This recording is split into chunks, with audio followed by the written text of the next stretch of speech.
Hoy venimos a hablar sobre los conflictos asiáticos y a nosotras nos correspondió la guerra entre Irak y Siria. Nosotras somos Sofía Cano, María Adelaida Suárez, Valeria Uribe y mi persona Valentina Cuartas.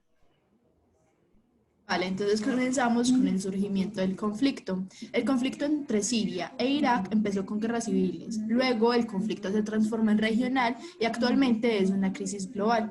¿Qué ocurrió más o menos?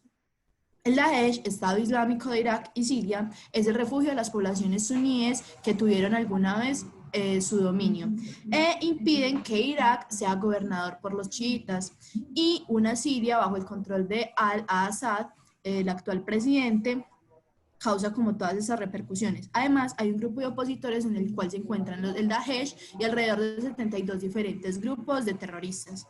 Una de las mayores causas del conflicto podría decirse que son las batallas locales, en las cuales son compuestas por los opositores y los diferentes países. Algunos opositores son los grupos islamistas, yihadistas, Estado de Islamiyet, Al-Qaeda, Nusra, ISIS y otros grupos rebeldes. Y fuera de la política son las fuerzas iraquíes, sirias, el gobierno de Al-Assad y los chiitas. Además, encontramos que las causas de esta guerra entre Irak y Siria son la corrupción, la pobreza, la violencia en contra de los derechos humanos, la desigualdad, la captura de políticos contra los regímenes, movimientos sociales y la imposibilidad de expresarse.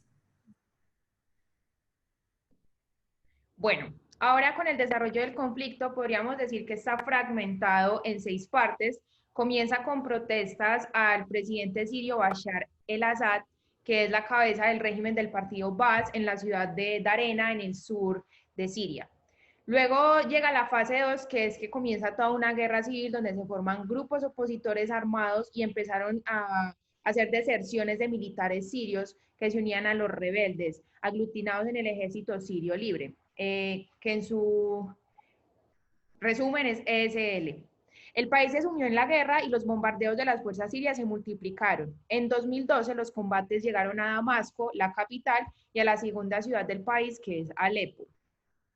La fase 3 de esta guerra es que los yihadistas entran en esta y es que aumentaron sus fuerzas seculares del ESL y perdieron terreno. Aparecieron grupos de yihadistas como el Frente al-Nusra, filial de Al-Qaeda en Siria y el Estado Islámico, que lanzó una fuerte ofensiva en Irak en junio del 2014. La cuarta fase es la coalición internacional y Rusia comienza a bombardear, que se da más o menos en septiembre del 2014, que es una coalición internacional liderada por Estados Unidos con Jordania, Bahrein, Qatar, Arabia Saudita y los Emiratos Árabes. Empezaron a bombardear una estación de Francia y esta inició también ataques en septiembre de 2015. La quinta fase es ataque químico y reacción de Estados Unidos, que fue bastante popular, se dio muchas noticias, muchos medios de comunicación hablaron al respecto y fue que el 4 de abril de 2017 un ataque con armas químicas causó al menos 86 muertos según el Observatorio Sirio de Derechos Humanos en la localidad de Siria de Han Sheikhoun, en la provincia del noroeste de Siria. La oposición siria, que es la de Estados Unidos,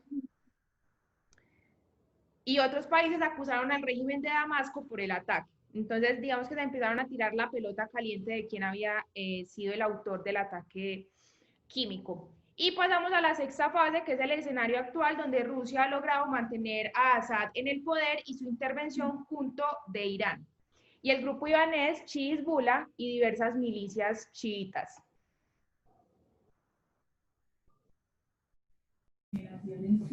Bueno, ahora bien, ¿cómo hacer la intervención de las potencias mundiales? Tenemos que Estados Unidos apoya a algunos grupos rebeldes con armamentos y equipos. Ese apoyo se ha visto como limitado por el temor que las armas terminen en manos de grupos yihadistas. Pero a partir de 2014, Estados Unidos junto a Reino Unido, Francia y otros 6 países dirigieron incursiones aéreas contra Siria, pero evitando atacar el gobierno sirio, por decirlo así.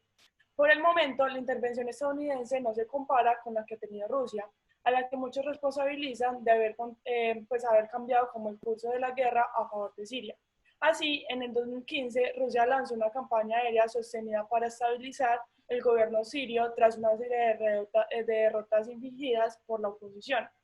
Se podría llegar como a concluir que el apoyo militar ruso fue clave para que el gobierno recuperara buena parte del territorio que había perdido este.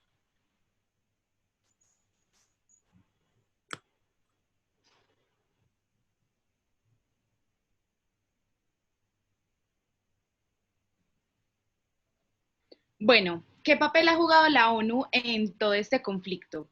Bueno, la ONU ha sido como la parte mediadora entre los dos países.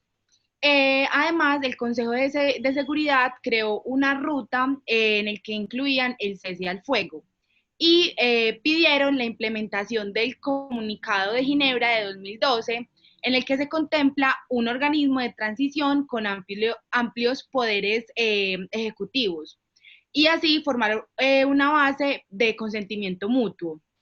De igual forma, no se han podido llegar a conversaciones de paz, ya que Siria se rehúsa a discutir las demandas de la oposición. Esta se rehúsa a crear como la paz entre los dos países.